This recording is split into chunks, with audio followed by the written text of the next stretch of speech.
The great motivational speaker और life coach Tony Robbins के बारे में तो आज काफी लोग जानते हैं। वो मल्टीपल बुक्स के ऑथर होने के साथ साथ कई अलग अलग कंपनीज के फाउंडर भी हैं।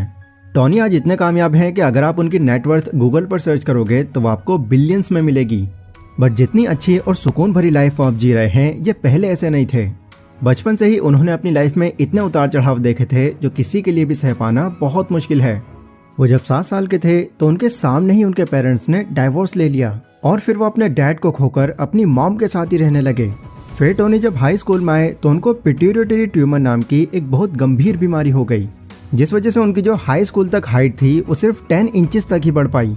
इधर उनकी मॉम अकेले होने की वजह से बुरी संगतों में आ चुकी थी।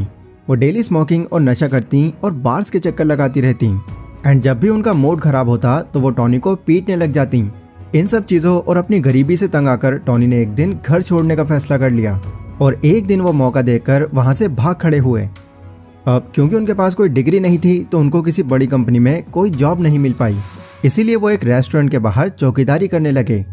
वहाँ उस रेस्टोरेंट में कई बड़े बड़े और अमीर लोग आते थे जिन्हें देखकर टोनी बस यही सोचते कि काश मैं भी इनके जैसा बन पाता। एक दिन वो उस रेस्टोरेंट के मालिक के पास जाते हैं और उनसे कहते हैं, सर मैं अपनी इस करंट सिचुएशन से बहुत तंग आ गया हूँ। जितना भी पैसा मैं कमाता हूँ वो तो मेरे खाने पीने में ही निकल जाता है। अगर ऐसे ही सब कुछ चलता रहा तो इस तरह की लाइफ जीते जीते मुझे बुढ़ापा देखना पड़ जाएगा। टोनी की ये बात सुनकर मालिक उनको जिम रॉन के बारे में बताते हैं। वो कहते हैं कि देखो अगर मेरी बात मानो तो तुम जिम रॉन का एक सेमिनार अटेंड करके आओ। तो टोनी पूछते हैं कि ये सेमिनार क्या होता है।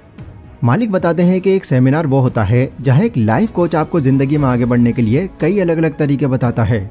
फिर टोनी जब वहाँ गए तो उन्होंने देखा कि इस सेमिनार को अटेंड करने के उनको $35 देने होंगे, लेकिन उस टाइम जिस कंडीशन में वो थे उस हिसाब से वो एक हफ्ते में सिर्फ $40 ही कमा पाते थे।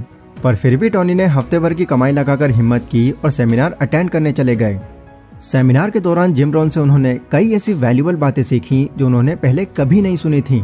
देन जैसे ही सेमिनार खत्म हुआ तो वो दौड़ते हुए जिम रॉन के पास गए और उनसे कहा, सर मैं आपके अंडर काम करना चाहता हूँ, प्लीज़ मुझे मना मत कीजिएगा, मैं अपनी इस करंट सिचुएशन से बहुत ऊब चुका हूँ।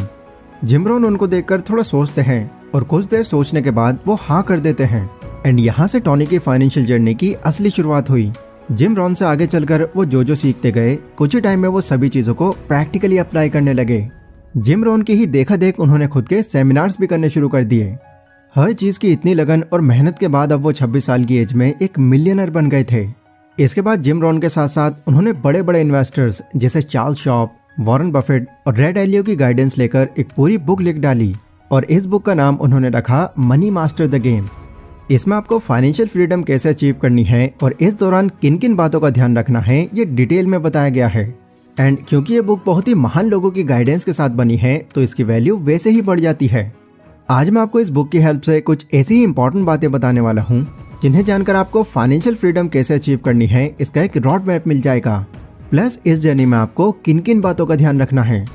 लेकिन वीडियो स्टार्ट करने से पहले मैं एक बहुत ही इंपॉर्टेंट बात बताना चाहूँगा कि देखो किसी भी बुक की 8-10 मिनट की समरी देख लेने से आप ये नहीं मान सकते कि आपने पूरी बुक ही पढ़ ली है, क्योंकि बुक समरी वीडियोस में एक बहुत ही बड़ी बुक का एक बहुत छोटा सा पार्ट होता है एंड इसके बाद भी उन बुक्स में कई ऐसी बातें रह जाती हैं जो कि वो भी जानना ज़रूरी होती हैं।